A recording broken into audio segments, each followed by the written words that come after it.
Welcome back to 16 by 9, the bigger picture. As some schools in Canada race to install Wi-Fi, there are other schools that are concerned about reports of headaches, hyperactivity, and increased heart rate in children. Should we be concerned about wireless technology? And what exactly does it emit? Here again is our Carolyn Jarvis. Across the country, these parents, teachers, and experts are saying the same thing. There are children getting sick, and I don't think it's worth the risk. I really hate sending her to school, given the environment that she's in. Wi-Fi is toxic.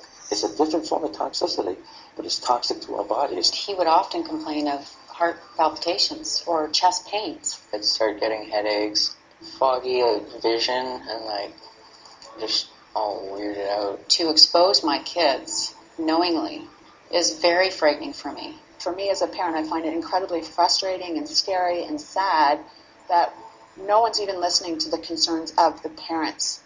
They're concerned that radiation from wireless computers and this little contraption mounted in the hallways and classrooms of schools can make students sick. It's Wi-Fi.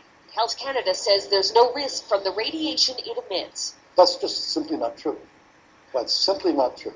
Dr. David Carpenter is a world-renowned expert in environmental toxins in Albany, New York. And he says the Canadian government is just plain wrong. What we do is look at the weight of the evidence. But that's what they said they did. They didn't. The weight of the evidence demonstrates clearly that exposure to radiofrequency radiation causes disease. The evidence is strongest for cancer. Cancer caused by Wi-Fi emissions certainly doesn't add up with Health Canada's insistence that Wi-Fi is safe. So you're saying that their science is faulty, or their analysis of the science is faulty? Their science is faulty, and certainly their analysis is faulty. You can selectively look at literature, but there's been evidence for harmful effects of microwave radiofrequency radiation for 30 or 40 years. Why choose to ignore that? How does that possibly benefit them? When you acknowledge you have a problem and you're a government agency, you have to do something about it.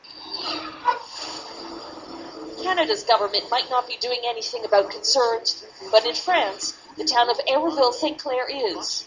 It's the first municipality in the world to remove Wi-Fi from schools and public buildings. Moi, j'ai un devoir en tant que maire. Mayor Rodolphe Thomas says he's taking a precautionary approach because he's not willing to gamble with the health of children here.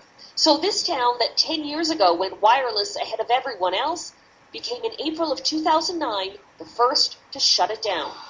Le Wi-Fi est à bout. Wi-Fi is an important tool, he says, but there are places it simply shouldn't be, like schools.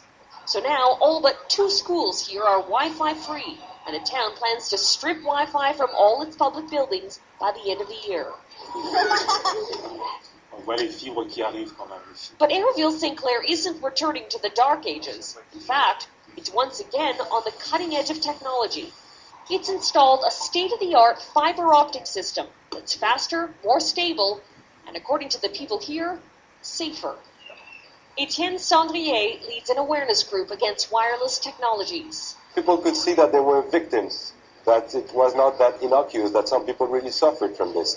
So it started a real interrogation among the public, and people said that, well, if it's not absolutely necessary, why should we use the same? And parents around here are applauding the change. She says removing Wi-Fi is a good thing for students. And while other European countries might not be pulling Wi-Fi, they are taking a stand. In 2007, Germany recommended children limit their use of Wi-Fi, uncertain of its long-term effects. And in Britain, a handful of public schools decided independently to remove it. But back in Canada, there's no precautionary approach. Wi-Fi is going up, not coming down, leaving students like Mackenzie Honing with no good option. Go to school and feel sick. It's just kind of weird. It felt like my heart kept skipping beats. Or don't go to school at all. I noticed that every time I came home for the weekend, it'd start to get better, and by Sunday, I'd feel normal. No, headaches or anything like that. Well, this is the petition. Mackenzie's mom, Linda, is fed up waiting for the government to change its mind, so she started her own campaign, hopeful more parents will join her. We don't have 10 years on this issue because the exposure of radiation for the kids is harmful. And environmental health expert Dr. Carpenter says it's time we stop turning a blind eye to the risk. When you look at the guidelines that have been put in place by Health Canada, do they go far enough to protecting Canadians? They certainly do not. These guidelines are based on a fallacy. A fallacy that, according to Dr. Carpenter, is putting children at risk. It's appropriate for parents to demand that Wi-Fi not be placed in school. Not because we have proof at this stage that it's harming the children, but because we have absolutely no evidence that it's safe, contrary to what any government agency says. And not heeding the warnings of experts like Dr. Carpenter is leaving students like Jeremiah feeling helpless. I really am nervous. I don't really like school no more. You used to like school? I used to love it.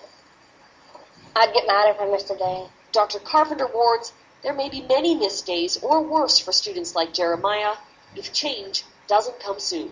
You don't want to wait until you can count the bodies before you tell the public that there is a serious potential of harm. And with regard to the issue of Wi-Fi in schools, this is exactly where we are. Still to come on 16 by 9. I think we had 2 queens, a king, and several princes at the wedding, so it was a little intimidating. That's all coming up